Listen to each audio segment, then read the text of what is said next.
society by morality. So the king should be a sage king, the ministers should be a man of virtue, and everybody could learn from them to be a true gentleman and to be, to emulate them, to be a prophet, even it's to be a sage.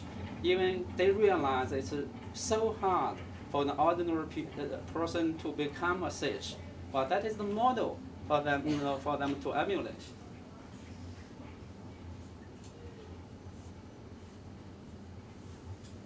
Confucian sages follow depict sages Yao Shun Tang, Yu Tang, King Wen, King Wu, Duke Zhou, Confucius, and others as not merely great thinkers, politicians, but also the perfect men and the moral models of a people. As a matter of fact, the system of moral governance, human governance, requires the morally perfect sages.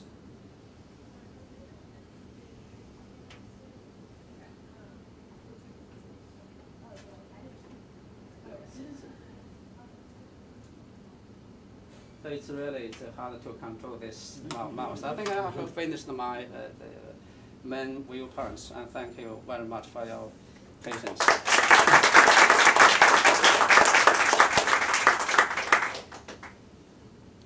Question. It sounds like you're saying there is, from what little I know of, there's not much of a sense of hell in China. Hell? I mean, in hell, I mean divine punishment, the afterlife, where is there, with the development of Confucianism over the centuries, and I guess with Neo-Confucianism, where it becomes more of a religion, is there a developing sense of divine, real punishment of individuals? Is there a sense of development of hell? Well, punishment, yes, and I mentioned even in the early periods, the formative period of Chinese civilization. In the documents, the book of documents, the King Yu established the system of penalties, 5 penalties. But in this world, no punishment in the heaven and no hell on the ground. No, that's in Confucian tradition. As far as I know, there's no such penalty. But in Buddhism, in Buddhist tradition, yes. Would you say because of the fact that the sages did not criticize their government, would you say the moral system of China has been more consistent throughout the ages? More what? More consistent or more, I would say, would you say that the moral system of China has changed very little because they didn't criticize the rulers? Partly yes. Historically, as I mentioned, the cities were mainly rulers, including the city kings or the high-rank ministers. They naturally defend the existing system and the existing rules. From the Han Dynasty, so you must know that the Confucianism were accepted by the emperor as the state religion and dominated in China for thousands of years. Although in the May 4th movement and the movement of a new culture, Confucianism was criticized. We learned the slogan "Down with Confucian Temple." We accept Marxism, in which the 2 bricks from one of them is the brick from the tradition. So we have to interrupt our tradition, give up the tradition. Western values, well, especially Marxist values, prevailed in China for several decades. Although because of the interruption, partly in interruption of Confucian tradition, Confucianism play some kind of role even, in the period, communism take over the power. So the people can learn tradition from the novels, for example, from the stories of the Three Kingdoms or some other novels. They consciously or consciously behave according to Confucianism. Because Confucianism was the state religion, considerably impacted the political system and the human, the moral, the principles. The Chinese people, the system is, it's just hard to change. I think Confucianism played a role to defend and sustain the existing system. Even today, although our guiding line is Marxism, but in the past decade, the government also encouraged the Chinese people to learn the tradition, to revive the tradition, and they want to harmonize the Western values and the traditional Chinese values, to harmonize Marxism and Confucianism. Today, if you can read the websites, you can find articles concerning the disputes between Marxist philosophers and the Confucian scholars and the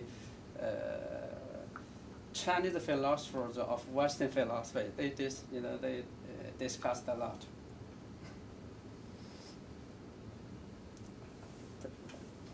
I would agree that Confucianism and then in time Neo-Confucianism functioned as official state orthodoxy, and I would prefer that term to official state religion. I still have trouble thinking of Confucianism or Neo-Confucianism as a religion. But as official state orthodoxy, both Confucianism and Neo-Confucianism upheld the established apparatus of government and society. This is true. But would you not agree that in each case there was an accepted procedure for remonstrating with the monarch, remonstrating with the emperor, taking issue with the behavior and even the policies of the emperor, or with the officials of the emperor? There were in effect powers of impeachment, not to the emperor, but when it came to his senior officials and junior officials. So it's not as though the system was completely without a mechanism for criticizing the established procedures, even though official state orthodoxy functioned to uphold the system itself. Well,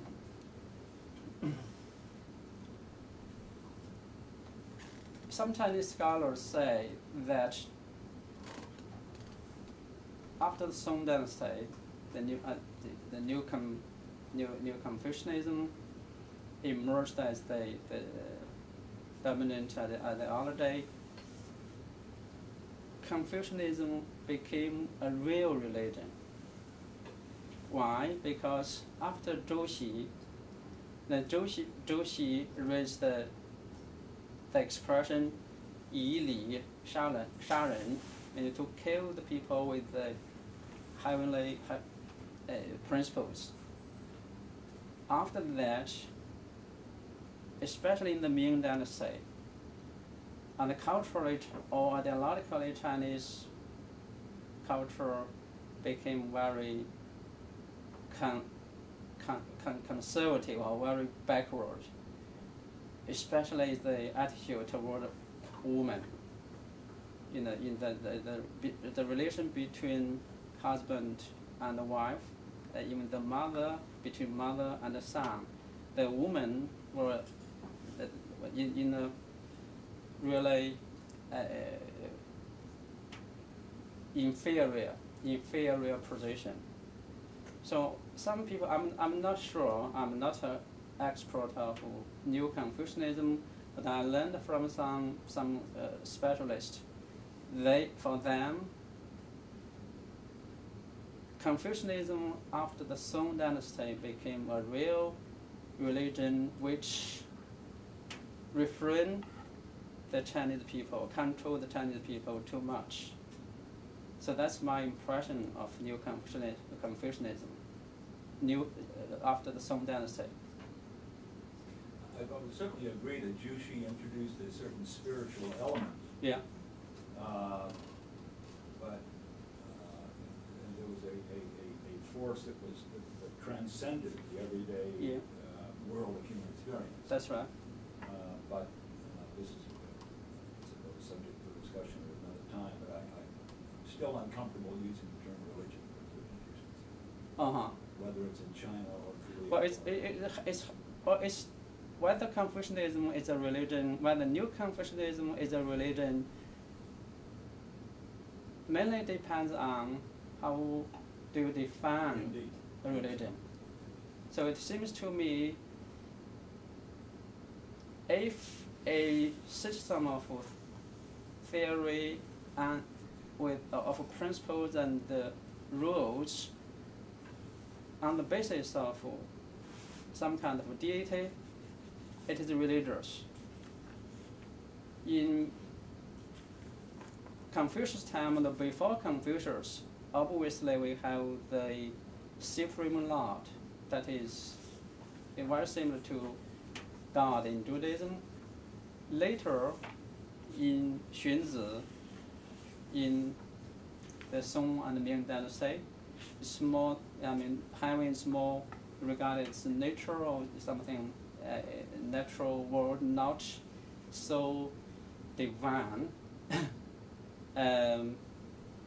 But think about the relation between man and heaven. From very early time to the end of the Qing Dynasty, the emperors and the common people tried to worship. The emperors, of course, they are entitled to worship heaven as the Lord, the Supreme Lord.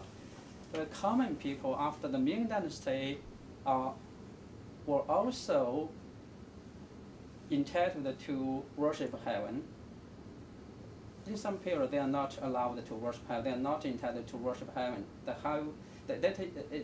worship heaven is a privilege only for the emperors. But then later, the common people are also qualified to worship heaven. In this sense, even in the Song Dynasty, the people worship.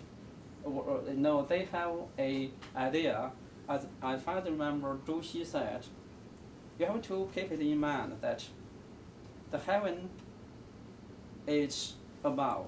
Heaven is on your left, on your right. You have to be cautious all the time.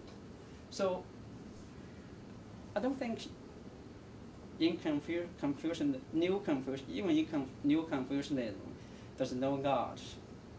I mean, first of all, heaven is similar to God, and secondly, ghosts and spirits. I mean, that they see the parents and they see the ancestors impact your daily life. That they see the ancestors or some kind of deities. There's no problem. Do you agree? As I say, this is a topic for a conversation at another time. I don't want to continue to take up all of this time. Thank you very much. Thank you very much. Thank you for the presentation. Thank you very much for your question. I would like to ask to move a little bit farther or closer to us in time. Is there a point at which Jewish philosophers or teachers become aware of Confucian principles, or vice versa? Is there a time at which the successors to Confucius become aware of Jewish principles? Do you see any interaction between the two traditions at some point? Generally speaking, there's no Contact. direct contact, but the Kaifeng jewelry. But this also partly answer your question. No. If you come to Kaifeng to visit the museum, you can find 3 monuments. From the monument inscriptions, you can know the history of the Kaifeng jewelry when they came to Kaifeng, what were their viewpoints of heaven and God. I suggest you read William Charles White's book, Chinese Jewelry, Chinese Jewels. That is really a really good book with very rich sources of Kaifeng Chinese community. So from the inscriptions, we know that the Confucian, the Jewish people think God in Judaism and heaven in Confucianism is identical. And even the Jews worship their deceased parents. And they also use the expression 天人合一, the union of heaven and man. Well, they stressed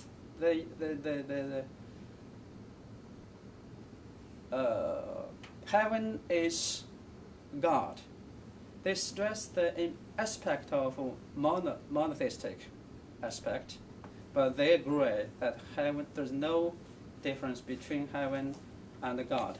That is the interaction happened in the history between Judaism and Confucianism. I don't know others. Well, if you say in the beginning of 1950s, Professor Pan Guangdan in Beijing University, Professor Chen Yuan in Beijing Normal University published 2 books about Kaifeng jewelry. This depict the history of Kaifeng Jewish community, not a philosophical or theological work, not too many things about Judaism in general, not too much interaction between the 2 cultures. Yeah, I was going to say, since Professor Beeman is here and he's an expert on Martin Buber, Buber actually invokes Confucianism in his philosophy, doesn't he? Yeah. Taoism? I think it's Taoism. Uh-huh. Yeah, he wrote a very good article about Taoism, introducing Lao Tzu in detail. But I'm not sure he has some ideas about Confucianism. Nice.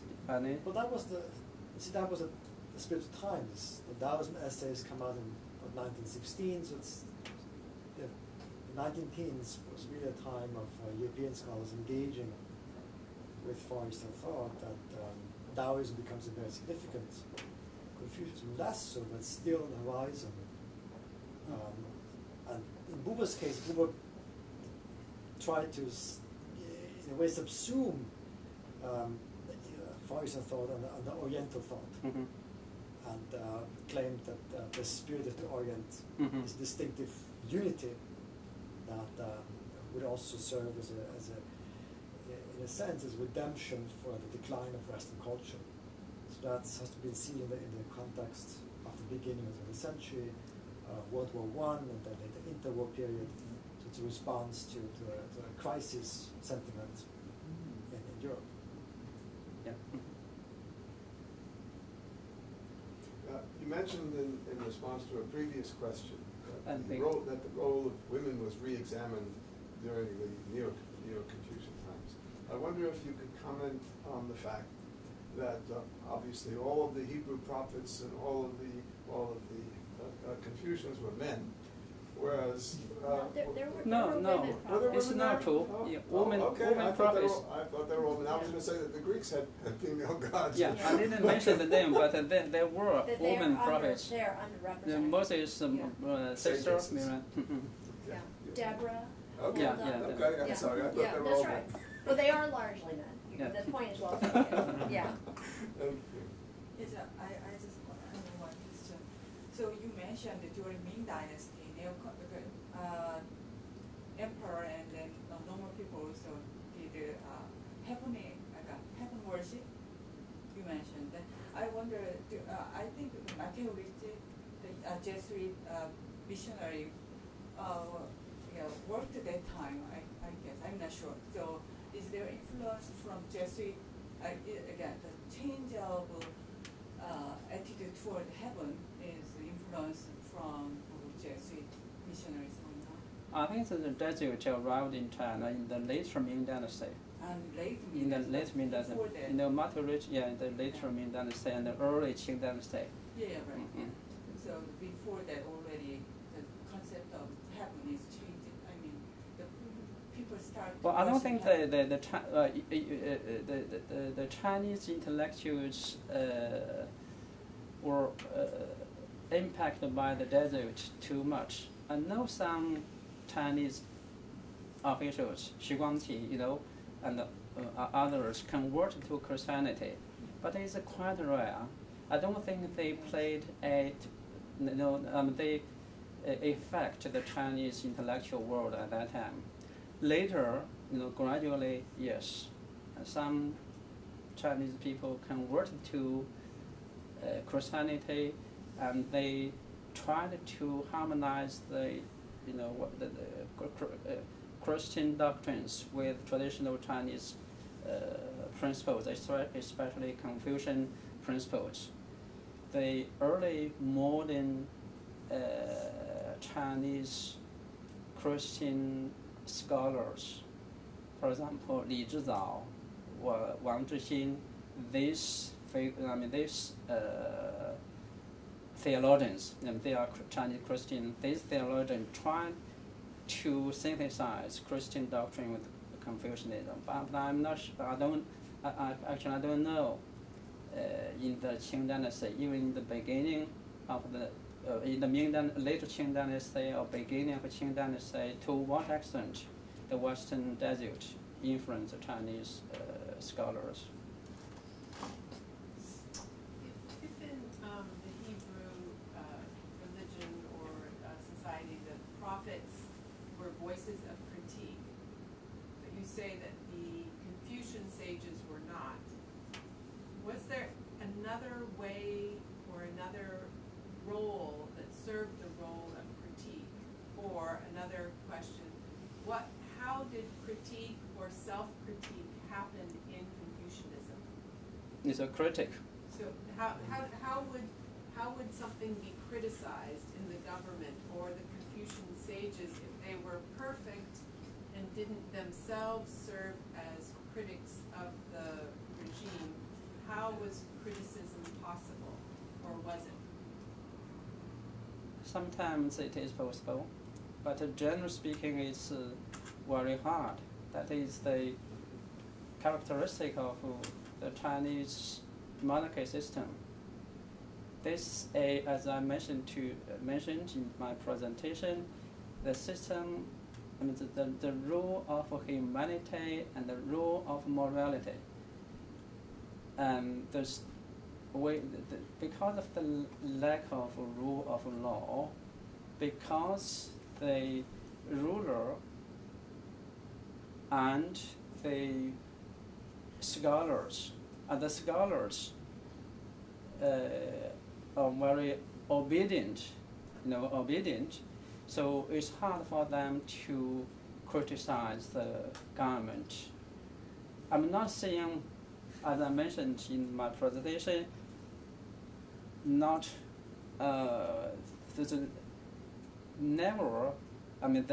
criticism never happened. But even Confucius complained, and mentions complaint. And he said, if the monarch, the ruler is bad, the people can revolt against and to overthrow the government, 贪污革命, the revolution. They said so, but it's not. It's not as a rule as in Hebrew tradition. The prophets really play the role of critics of the society, even they condemning the monarchy. But I must point out that Confucius himself criticized monarchs in his day. That's what he did, as he was traveling about with his students. Mm-hmm. And you mentioned a moment ago, you alluded to Qian Ming, the mandate of heaven. Yeah. Some of them, yes. And Mencius' justification of the popular people rising up against the established monarchy. That's right. So that tradition was definitely there, and it became formalized later in the form of the remonstrance that I mentioned earlier, where an official was it wasn't a matter of could he remonstrate, he was obligated to remonstrate if he felt that something was wrong. That's right. So that tradition was definitely there within Confucianism. After Mengzi and Xunzi, in Mengzi and Xunzi, some expressions directly pointed to the evil rulers. What I was talking about, the sages before Confucius. Confucius is the last sage according to Mencius, and according to some other great scholars in that time. No, Mencius didn't say he's a sage. No, he mentioned Yao Shun, Yu Tang, Wen Wu, Zhou Gong. Confucius is the last one, 集大成者. He's a person who comprehensively encouraged the sagely words from the past dynasties. Confucius later we call Mencius as the secondary sage. We call Yang Hui the second sage. But the second sage is not the sage itself. Mencius didn't say he is sage, and in the later generation, in the history, the scholars didn't regard him as a sage. I have a question again about, and it's related to this observation that the prophets play a critical role in society, which is part of the way that gets expressed for the prophets is that when they are called, they are initially reluctant. So Moses is reluctant. Jonah is probably the best example because he tries to actually run away. But all the other prophets say this is a terribly bitter task. Send somebody else. I really don't like what I'm being called to do. And I was struck by how the figure Yin Yin at the outset of his career says, if I do not do it, who will? A Hebrew prophet would have said, please find somebody else. Mm-hmm. Is there any sense that the role or the office of the sage is onerous and is something to be sort of avoided, that it's something to flee, that it's something to... in that story, King Tang pay 3 visits to Yin mm-hmm. to persuade him to be his assistant. Mm-hmm. In the first 2 times, Yin turned down, reject. Mm-hmm. And finally, he accept. Mm-hmm. If you read the stories of the 3 kingdoms, mm-hmm. Liu Bei visit Zhuge Liang 3 times mm-hmm. to invite him to be a minister. Mm-hmm. Also, in the 3rd time, he agreed. It implies that the great minister, the great scholar or Zhuge Liang is not a sage, but Yin is a sage. But mm-hmm. Zhuge Liang is also very well known as a how can I express myself? He's great helper of the Emperor Liu Bei. They don't want to be a sage or the high rank minister because they think it's a very hard task. You know, in China, Taoism and Confucianism are different way of life. If you don't want to impose yourself too much, you accept Taoism. You live a leisure life with freedom. You are isolated from the society, but you enjoy yourself. To be a Confucian, sage, you have to take the task of enlightenment to educate the people as your task or as a burden. If it's a burden. If you realize it is a burden, you are reluctant to accept it. So I actually think that's an important point to be made, because otherwise one might ask why the sages aren't just more naturally compared to Hebrew sages. Hebrew sages they love being sages. I think the Jewish sages, in the rabbinic period, is quite different from the sage in the early period of Confucianism. Right. No, I'm talking about the Chacham, the wise man in the Hebrew Bible, we could also call a sage. The sage embraces the task and never says this is onerous or this is burdensome. And I began to wonder why Rowley was comparing the Confucian sage to the Hebrew prophet, when the more natural comparison might be the Confucian sage to the Chacham, the wise man in the Hebrew Bible. But if there's this sense of burden, that almost clinches the comparison to prophets. But I'm not sure whether we can give a very clear definition of a Chacham. Wise man, that is a very broad category,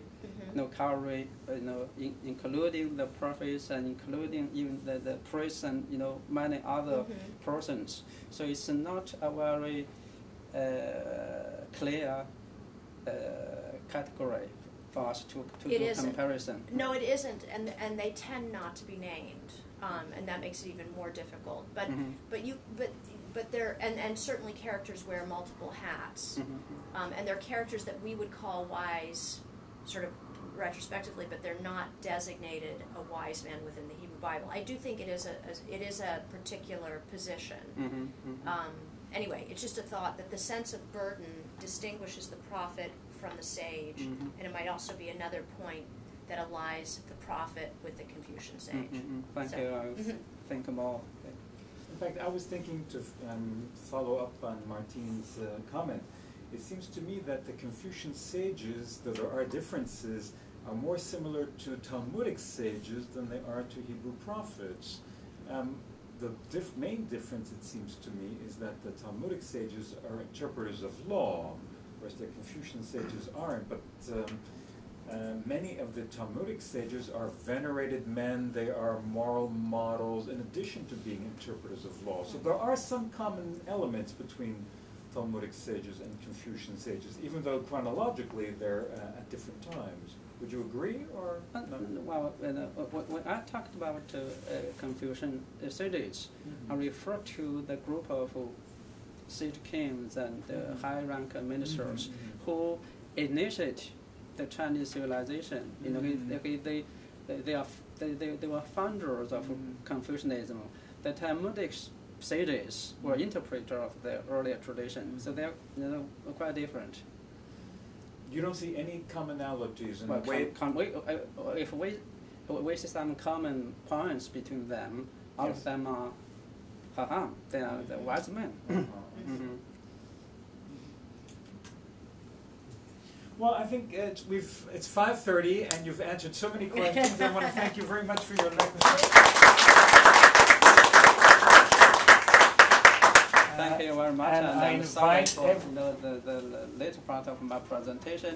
I couldn't come to the That is fine. And I invite everyone to partake in, we have crackers, cheese and crackers, fruit, water, soda, so please help yourselves. And thank you very much for coming.